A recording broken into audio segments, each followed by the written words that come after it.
కేరళలోని కొచ్చి కోస్ట్ దగ్గర ఒక కార్గో నౌక, లైబీరియన్ నౌక అనమాట. ఎంఎస్సి ఎల్సా 3 దీని పేరు. ఈ నౌకలోంచి ఆయిల్ స్పిల్ అయిపోయింది. చమురు బయటికి లీక్ అయిపోయిందనమాట. స్పిల్ అయ్యి సముద్రం మీద కోస్ట్ దగ్గర ఒక అట్టలా పెరిగిపోయింది.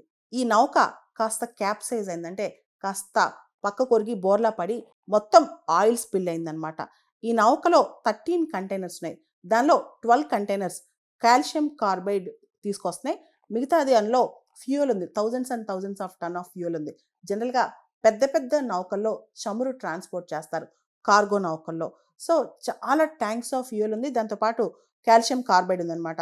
దీనిలో ఉన్న 24 మెంబర్ క్రూను కూడా రక్షించారు. ఇది కేరళలో కొచ్చి కోస్ట్ దగ్గర జరిగిందనమాట. సాధారణంగా ఆయిల్ స్పిల్స్ అనేవి పెద్ద పెద్ద కోస్ట్ దగ్గర జరుగుతాయి.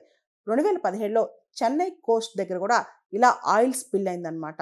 సో ఆయిల్ స్పిల్ అవటమే కాదు, ఈసారి ఆ కంటైనర్స్ ఏదైతే షిప్ బోల్తా పడి పడవ బోల్తా పడిందో, క్యాప్సైజ్ అయిందో, ఆ కంటైనర్స్ కూడా చాలా స్పీడ్గా సీలో తేలుతున్నాయంట.